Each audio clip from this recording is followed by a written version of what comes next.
Bueno, yo les voy a continuación a hablar acerca de la clasificación de las soluciones. Las soluciones se pueden clasificar según su estado físico. El estado físico se define por la disolución, la disolución lo define el solvente. Existen tres tipos de soluciones físicas: las soluciones sólidas, las soluciones líquidas y las soluciones gaseosas. De las soluciones sólidas son las aleaciones de los metales, como por ejemplo de ellas tenemos al bronce, al acero, al latón y al amalgama. El bronce es una aleación de cobre con estaño, el acero una aleación con fierro y carbono, y el latón es una aleación de cobre con zinc. Las soluciones físicas que tenemos ahora son de las soluciones líquidas, como por ejemplo el vinagre, una combinación de CH3COOH más agua, y el agua oxigenada o peróxido de oxígeno, que es el H2O o 2 más agua.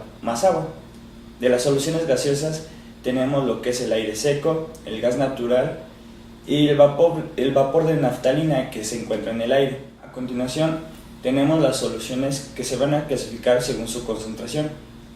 Esta está dada por la proporción de solución en el soluto, por la abundancia relativa del soluto en las soluciones, y estas pueden ser saturadas, diluidas o insaturadas, concentradas y sobresaturadas.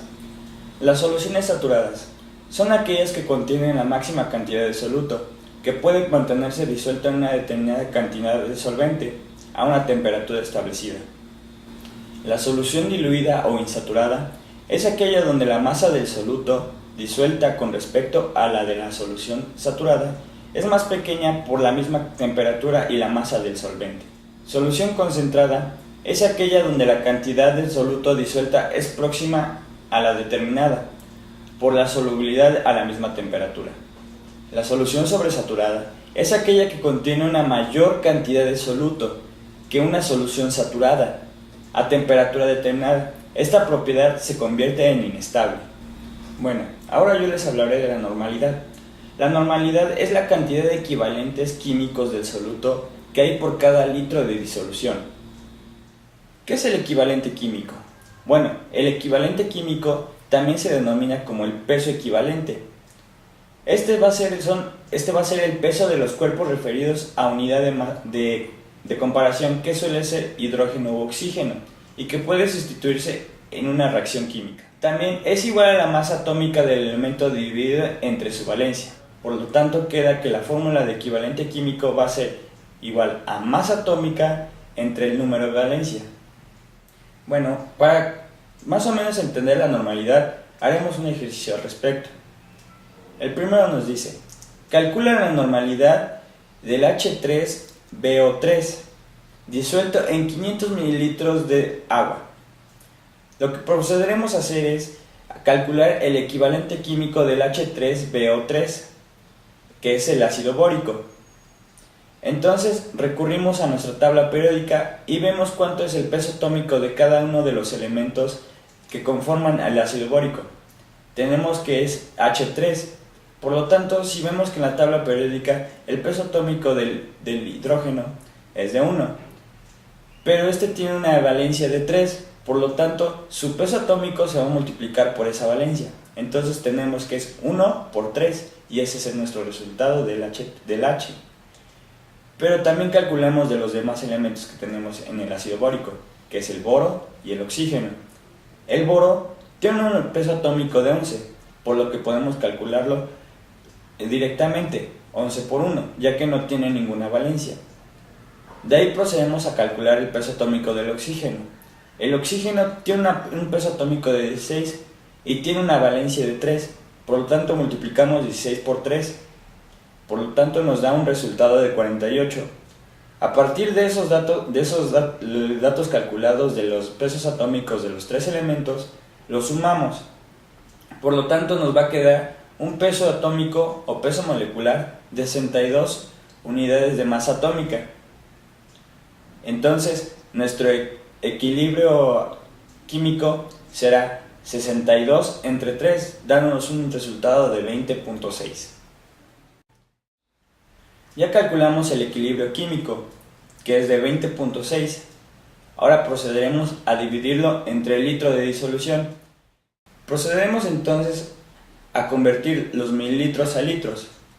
Tenemos que son 500 mililitros. Un litro tiene 1000 mililitros. Entonces, con nuestra tabla de conversión tenemos que 500 mililitros se van a dividir entre 1000 mililitros, cancelando unidades de mililitros, dejándonos solo litros. Por lo tanto, nos va a quedar 0.500 litros. Ahora calcularemos la normalidad con los datos que ya tenemos. Ese resultado se va a dividir con el resultado del equilibrio químico. Entonces nos quedaría 20.6 entre 0.500, dándonos un resultado de normalidad de 41.2 litros. Ahora les hablaré de la fracción molar. La fracción molar, como se define, es la relación entre los moles de un componente, ya sea solvente o soluto, de la solución y los moles totales presentes en la solución. Entonces tenemos estas fórmulas. La fracción molar del solvente, que va a ser igual a la masa del solvente sobre los moles del soluto más los moles del solvente. Y la fracción molar del soluto, que va a ser los moles del soluto sobre moles de soluto más moles de solvente. De acuerdo a lo establecido, tenemos que hacer una relación, porque los moles la fracción molar del soluto más la fracción molar del solvente nos tiene que dar igual a 1. Por lo tanto, si no da 1, el resultado está mal. A continuación haremos un ejercicio para ver si estamos de acuerdo con estos resultados. Tenemos que se agregan 3 gramos de sal a una cacerola con 4 litros de agua. ¿Cuál es la concentración de sal? O dicho de otra forma, ¿cuál es la concentración de la solución? Hay que calcular la fracción molar del solvente y del soluto. Recordaremos que la fracción molar expresa la concentración de una solución en moles de soluto o solvente por moles totales de la solución. El solvente va a ser nuestra agua o el H2O y el soluto va a ser la sal o el cloruro de sodio. Los datos que conocemos son los 3 gramos de soluto y los 4 centímetros cúbicos, o sea, los 4 litros de agua del solvente. Con estos datos debemos resolver el problema, calculando 4 valores significativos: los moles del solvente, los moles del soluto, la fracción molar del solvente y la fracción molar del soluto. Para el agua se conoce su masa molar, que es MH2O, que son 18 gramos sobre mol. Un mol de H2O contiene 18 gramos, formados por 2 gramos de H y de 16 gramos de oxígeno. Hay que averiguar cuántos moles de solvente de H2O tenemos. Por lo tanto, establecemos la fórmula, que es moles de solvente va a ser igual a masa total del solvente sobre masa molar del solvente.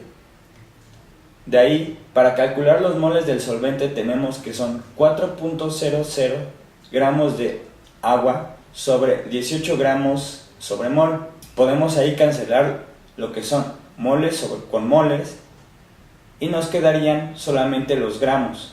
Por lo tanto nos quedan 222.22. Para la sal o el cloruro de sodio, su masa molar va a ser de 58.5 gramos sobre mol. Un mol de sal va a equivaler a 58.5 gramos formados por 23 gramos de sodio y 35.5 gramos de cloro. Hay que averiguar cuántos moles tenemos dentro del soluto. Entonces establecemos la fórmula: moles de soluto va a ser igual a masa total del soluto sobre masa molar del soluto. Los moles del soluto va a ser igual a 3 gramos de cloruro de sodio sobre 58.5 gramos sobre mol, dejándonos así un resultado de 0.05128 moles. Ahora, ya que conocemos la cantidad de moles de solvente y la cantidad de moles del soluto, podemos calcular las fracciones molares del solvente y del soluto. La fracción molar del solvente va a ser igual a los moles del solvente. Entonces, los moles del solvente o fracción molar del solvente va a ser a los moles del solvente entre los moles de soluto más los moles del solvente, o mejor dicho, la suma de los moles de la solución. Entonces, recordamos que nuestro solvente es el H2O, o sea, el agua. Entonces, la fracción molar del H2O va a ser igual a 222.2 moles de H2O, que ya habíamos calculado anteriormente, sobre 0.05128 moles de cloruro de sodio más 222.2 moles de H2O, dándonos un resultado de 0.99977 fracción molar del solvente de H2O. Ahora, la fracción molar del soluto, que va a ser el cloruro de sodio, lo vamos a calcular entre moles del soluto sobre moles del soluto más solvente, que es los moles de la disolución. Entonces tenemos que es 0.05128 moles de cloruro de sodio sobre 0.05128 moles de cloruro de sodio más 222.2 moles de H2O, dándonos un resultado de 0.00023. Pero recordaremos lo que había dicho anteriormente. Hacemos la suma de la fracción molar del soluto más la fracción molar del solvente, y este resultado nos tiene que dar un resultado igual a 1. Entonces procedemos a sumar lo que son 0.99977 más 0.00023, y esto nos va a dar un resultado de 1.